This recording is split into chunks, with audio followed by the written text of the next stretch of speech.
Y este que tenemos por acá es el reloj inteligente que adquirimos. Es el Black Shark en su versión GT.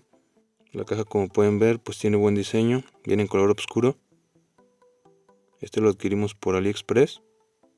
Si volteamos la caja, pues encontramos las características, la medida de la pantalla, que podemos hacer llamada con Bluetooth, también la duración promedio de la batería y cosas adicionales como modo de deportes. Vamos a abrirla quitándole este empaque.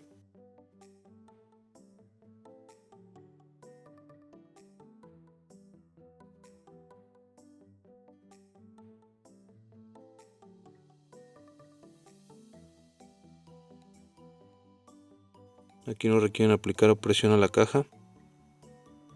Ahí se va deslizando sola.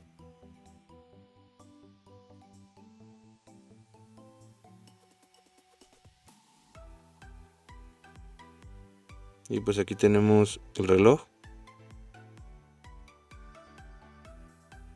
Tiene igual otro empaque para cubrir la pantalla.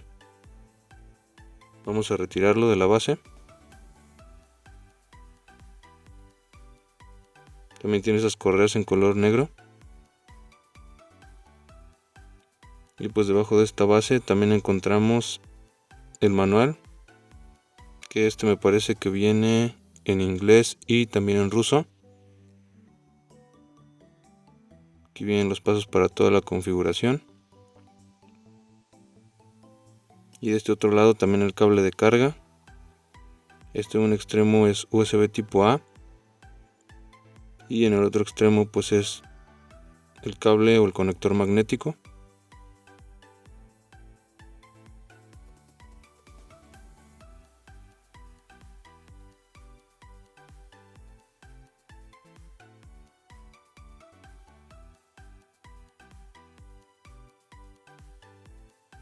Le voy a quitar el empaque para que lo puedan observar mejor.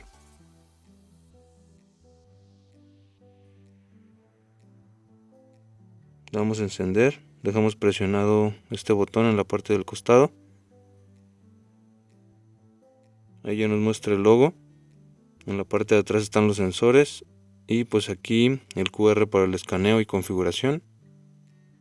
Ya en el siguiente video les mostraré cómo hacerlo y esto ha sido todo.